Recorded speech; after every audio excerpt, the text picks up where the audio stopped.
Power tower എന്ന് പറയുമ്പോൾ നമ്മൾ വിദ്യാഭ്യാസത്തിന് വേണ്ടിയിട്ട് ഉപയോഗിക്കുന്നത്. നമുക്ക് കൂടുതൽ നേട്ടങ്ങൾ വിദ്യാഭ്യാസപരമായിട്ട് നമ്മുടെ ജീവിതത്തിലേക്ക് കൊണ്ടുവരാനായിട്ട് പവർ ടവറിന്റെ സ്റ്റാച്യൂവിന് കഴിയും. എൻ്റെ ഒരു അഭിപ്രായത്തിൽ പറയുകയാണെങ്കിൽ എല്ലാ വീട്ടിലും ഒരു വാട്ടർ ഫൗണ്ടൻ വേണം. അങ്ങനെയാണെങ്കിൽ നമുക്ക് തൊഴിൽപരമായിട്ട് നമ്മൾ ഉദ്ദേശിക്കുന്നതിന്റെ അപ്പുറത്തോട്ടുള്ള ഒരു റിസൾട്ട് കൊണ്ടുവരാനായിട്ട് ഈ വാട്ടർ ഫൗണ്ടന് കഴിയും. ആദ്യമായിട്ട് ഫെങ്ഷുയിലേക്ക് കടന്നു വരുന്ന ഒരു വ്യക്തിയാണ്. അപ്പോൾ അവർ ട്രാവലിംഗ് ബുദ്ധ വാങ്ങിച്ചു വെക്കുമ്പോഴത്തേക്ക് തന്നെ അവർക്ക് അതിൽ നിന്ന് തന്നെ ഒരു പോസിറ്റീവ് എനർജി അവിടെ കിട്ടും. ഓരോ ടൂളിനും അതിൻ്റെതായിട്ടുള്ള പ്രാധാന്യമുണ്ട്. അതാത് സ്ഥലങ്ങളിൽ അത് കൃത്യമായിട്ട് നമ്മൾ പ്ലേസ് ചെയ്യുകയാണെങ്കിൽ ഉറപ്പായിട്ടും അതിന്റെ റിസൾട്ട് നമുക്കുണ്ട്. നമസ്കാരം. ഏകദേശം 20 വർഷത്തോളം എക്സ്പീരിയൻസ്ഡ് ആയിട്ടുള്ള പ്രശസ്ത വാസ്തു ഫെങ്ഷുയി കൺസൾട്ടന്റായ സുരേഷ് സാറാണ് നമ്മോടൊപ്പം ഉള്ളത്. നമസ്കാരം സാർ. നമസ്തേ സാർ. നമ്മള് ഒരുപാട് എലമെന്റ്സ്, ഇപ്പൊ ഫെങ്ഷുയിലാണെങ്കിൽ എലമെന്റ്സിനെ പറ്റിയും അതേപോലെ ടൂൾസ്, അത് ലക്കി ടൂൾസ് ഉണ്ട്, അൺലക്കി ടൂൾസ് ആയിട്ടും ഉണ്ട്. അപ്പോൾ ഇത് വെക്കുന്നതിൽ ശരിക്കും എന്തെങ്കിലും വ്യത്യാസം കൊണ്ടുവരാമോ? അത് ഇപ്പൊ പല വീടുകളിലും, പുതിയ വീടുകളിൽ നോക്കുകയാണെങ്കിൽ ലാഫിംഗ് ബുദ്ധ അല്ലെങ്കിൽ ഇങ്ങനത്തെ ശ്രീബുദ്ധന്റെ ഒക്കെ പല സ്റ്റാച്യൂസ് നമ്മൾ പല കോർണറിലായിട്ട് വെച്ച് കണ്ടിട്ടുണ്ട്. അപ്പൊ അതിനൊക്കെ ഓരോ പൊസിഷൻ ഉണ്ടോ, അതോ അതിനൊക്കെ തികച്ചും ഇമ്പോർട്ടൻസ് ഉണ്ടോ എന്നുള്ളതിനെ പറ്റി ഒന്ന് പറയാമോ? തീർച്ചയായിട്ടും നമുക്ക് ഈ ടൂളുകൾ ഒരുപാട് സൗഭാഗ്യങ്ങൾ നമുക്ക് ജീവിതത്തിലേക്ക് കൊണ്ടുവന്ന് തരും. കാരണം അത് സിംബോളിക് ഫെങ്ഷുയുടെ ഒരു ഭാഗമാണ് ഈ ടൂളുകൾ വെക്കുന്നത്. ഒരുപാട് ടൂളുകളുണ്ട്. ഇപ്പം ഒരു ഉദാഹരണത്തിന് പഗോഡ ടവർ എന്ന് പറയുമ്പോൾ നമ്മൾ വിദ്യാഭ്യാസത്തിന് വേണ്ടിയിട്ട് ഉപയോഗിക്കുന്നതാണ്. ഇപ്പൊ ഇതിന് വെക്കേണ്ട ഒരു ഡയറക്ഷൻ ഉണ്ട്. അതാത് സ്ഥലത്ത് വെക്കുമ്പോഴത്തേക്കാണ് അതിന്റെ ശരിക്കുള്ള റിസൾട്ട് നമുക്ക് കിട്ടുന്നത്. ഇപ്പൊ പഗോഡ ടവർ എവിടെ വെക്കേണ്ടതെന്ന് വെച്ച് കഴിഞ്ഞാൽ ഒരു വീടിനെ സംബന്ധിച്ചിടത്തോളം ആ വീടിന്റെ സ്വീകരണ മുറിയുടെ നോർത്ത് ഈസ്റ്റ് കോർണറിലാണ് പഗോഡ ടവർ സ്ഥാപിക്കേണ്ടത്. ഇത് അവിടെ സ്ഥാപിച്ചാൽ എന്താ ഗുണമെന്ന് ചോദിച്ചു കഴിഞ്ഞാൽ ആ വീട്ടിൽ പഠിച്ചുകൊണ്ടിരിക്കുന്ന കുട്ടികൾക്ക് പഠിത്തത്തിൽ കൂടുതൽ ഇമ്പ്രൂവ്മെന്റ് ഉണ്ടാവും. നമുക്ക് കൂടുതൽ നേട്ടങ്ങൾ വിദ്യാഭ്യാസപരമായിട്ട് നമ്മുടെ ജീവിതത്തിലേക്ക് കൊണ്ടുവരാനായിട്ട് ഈ ഒരു പഗോഡ ടവറിന്റെ സ്റ്റാച്യൂവിന് കഴിയും. അത് കഴിഞ്ഞിട്ട് നമുക്ക് ഉപയോഗിക്കാവുന്ന മറ്റൊരു ടൂൾ എന്ന് പറയുന്നത് ഒരു വാട്ടർ ഫൗണ്ടനാണ്. ഇപ്പൊ ഒരു വാട്ടർ ഫൗണ്ടൻ, എൻ്റെ ഒരു അഭിപ്രായത്തിൽ പറയുകയാണെങ്കിൽ എല്ലാ വീട്ടിലും ഒരു വാട്ടർ ഫൗണ്ടൻ വേണം. അത് എവിടെയാണ് വെക്കേണ്ടതെന്ന് വെച്ച് കഴിഞ്ഞാൽ സ്വീകരണ മുറിയുടെ വടക്ക് ഭാഗത്ത് ഒരു ഫൗണ്ടൻ വെക്കണം. സ്വീകരണ മുറിയുടെ വടക്ക് ഭാഗത്ത് നമ്മളൊരു ഫൗണ്ടൻ വെച്ച് വർക്ക് ചെയ്യിക്കുകയാണെങ്കിൽ മിനിമം ഒരു 3 മണിക്കൂറെങ്കിലും എല്ലാ ദിവസവും അത് വർക്ക് ആകണം. അങ്ങനെയാണെങ്കിൽ നമുക്ക് തൊഴിൽപരമായിട്ട് നമ്മൾ ഉദ്ദേശിക്കുന്നതിന്റെ അപ്പുറത്തോട്ടുള്ള ഒരു റിസൾട്ട് കൊണ്ടുവരാനായിട്ട് ഈ വാട്ടർ ഫൗണ്ടന് കഴിയും. അടുത്തൊരു ടൂൾ എന്ന് പറയുന്നത് വിൻചെയിംസ് ആണ്. വിൻചെയിംസ് എന്ന് പറയുമ്പോഴത്തേക്ക് നമുക്ക് എല്ലാവർക്കും അറിയാവുന്ന ഒരു പ്രധാന ടൂളുകളിൽ ഒന്നാണ് ഈ വിൻചെയിംസ്.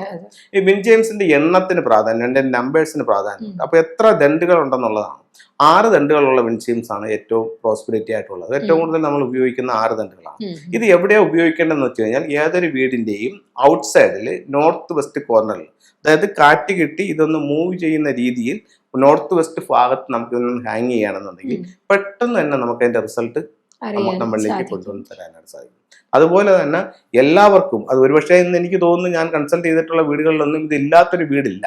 ലാഫിൻ ബുദ്ധ, ചിരിക്കുന്ന ബുദ്ധന്റെ പ്രതിമ, ഒരു ചെറുതെങ്കിലും, ഒരു വളരെ തീരെ ചെറുതെങ്കിലും ഒരെണ്ണം എല്ലാ വീടുകളിലും കാണും. അപ്പോൾ അത് തീരെ ചെറുത് വെച്ചിട്ട് കാര്യമില്ല, കുറച്ച് അത്യാവശ്യം വലിപ്പമുള്ള ഒരെണ്ണം നമ്മൾ കാണുന്ന രീതിയിൽ, നമ്മൾ പെട്ടെന്ന് വെളിയിൽ നിന്ന് കയറി വരുമ്പോഴത്തേക്ക് നമുക്ക് നോട്ടം കിട്ടുന്ന രീതിയിൽ നമ്മളത് സ്ഥാപിക്കാം. അതല്ലാതെ മെയിൻ ഡോറിൽ നിന്നും ഉള്ളിലോട്ട് പോകുന്ന രീതിയിലും ഇതിനെ സ്ഥാപിക്കാവുന്നതാണ്. അപ്പൊ ലാഫിൻ ബുദ്ധ, ഇപ്പം എൻ്റെ അടുത്ത് ഒരാൾ ചോദിക്കുന്നു, എനിക്ക് ഫെങ്ഷുയിൽ വിശ്വാസമുണ്ട്, അപ്പൊ ഞാൻ ഏതെങ്കിലും ഒരു ഫെങ്ഷു ടൂള് വാങ്ങിക്കാനായിട്ട് ആഗ്രഹിക്കുന്നു, ഞാൻ ഏത് ടൂള് വാങ്ങിക്കട്ടെ എന്ന് എൻ്റെ അടുത്ത് ഒരാൾ ചോദിച്ചാൽ ഒരു സംശയം വേണ്ട, നിങ്ങളൊരു ട്രാവലിംഗ് ബുദ്ധ വാങ്ങിച്ചു വീട്ടിൽ വെച്ചു എന്ന് പറയും. അപ്പൊ അവർ ആദ്യമായിട്ട് ഫെങ്ഷുയിലേക്ക് കടന്നു വരുന്ന ഒരു വ്യക്തിയാണ്. അപ്പൊ അവർ ട്രാവലിംഗ് ബുദ്ധ വാങ്ങിച്ചു വെക്കുമ്പോഴത്തേക്ക് തന്നെ അവർക്ക് അതിൽ നിന്ന് തന്നെ ഒരു പോസിറ്റീവ് എനർജി അവിടെ കിട്ടും. അപ്പൊ ഒരു വ്യത്യാസം അവർക്ക് അറിയാൻ പറ്റും. അപ്പൊ ട്രാവലിംഗ് ബുദ്ധ നമുക്ക് ഉപയോഗിക്കാം. അപ്പൊ നമുക്ക് പഗോഡ ടവർ വിദ്യാഭ്യാസത്തിന് വേണ്ടി ഉപയോഗിക്കാം. അതുപോലെ തന്നെ വാട്ടർ ഫൗണ്ടൻ ഉണ്ട്. വാട്ടർ ഫൗണ്ടൻ നമുക്ക് തൊഴിൽപരമായിട്ടുള്ള കാര്യങ്ങൾക്ക് ഉപയോഗിക്കാം. വിൻചെയിം ഉണ്ട്. വിൻചെയിം നമുക്ക് നമ്മളെ സപ്പോർട്ട് ചെയ്യുന്ന ആൾക്കാർക്ക് വേണ്ടിയിട്ട് ഉപയോഗിക്കാം. അതുപോലെ ലാഫിൻ ബുദ്ധ നമുക്ക് ലിവിംഗ് റൂമിൽ അതിനെ പ്ലേസ് ചെയ്യാവുന്നതാണ്. അതുപോലെ നമുക്ക് ചെയ്യാവുന്ന മറ്റൊരു ടൂൾ എന്ന് പറയുന്നത് ക്രിസ്റ്റൽ ബോൾസ് ആണ്. ക്രിസ്റ്റൽ ബോൾസ് നമുക്ക് പറയുന്നത് അത് എവിടെ കിടന്നാലും അവിടുത്തെ ഒരു നെഗറ്റീവ് എനർജി ഇത് വലിച്ചെടുക്കുകയും ചുറ്റും ഒരു പോസിറ്റീവ് എനർജി ഇത് ക്രിയേറ്റ് ചെയ്യുകയും ചെയ്യും. പ്രധാനമായിട്ടും ചെയ്യുന്നത് സൗത്ത് വെസ്റ്റ് കോർണറിലാണ്. അപ്പോൾ സൗത്ത് വെസ്റ്റ് കോർണറിൽ ചെയ്യാം. അതുപോലെ തന്നെ ഒരു റൂമിനകത്ത് കെട്ടി നിൽക്കുന്ന ഒരു ഊർജ്ജം ഉണ്ടെങ്കിൽ അതിനെ അത് ഒഴിവാക്കാനും അതിനെ വലിച്ചെടുക്കാനും ഒക്കെ നമുക്ക് ഈ ക്രിസ്റ്റൽ ബോളുകൾ ഉപയോഗിക്കാവുന്നതാണ്.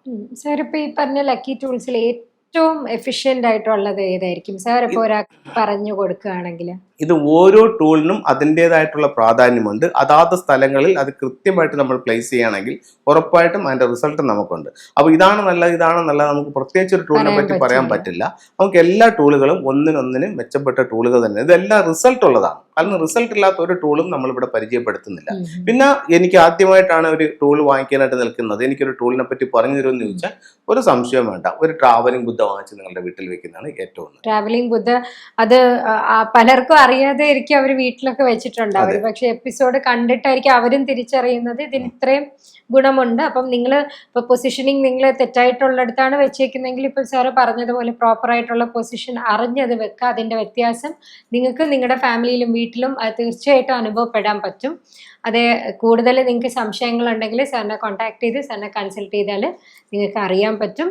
ഇനി ഞങ്ങളുടെ എപ്പിസോഡിലും ഇതുപോലത്തെ ഒരുപാട് ചോദ്യങ്ങൾ ഞങ്ങൾ ഡിസ്കസ് ചെയ്യുന്നുണ്ടാവും. അത് തുടർന്നും കാണുക. ഇന്നത്തെ എപ്പിസോഡ് ഇവിടെ അവസാനിക്കും.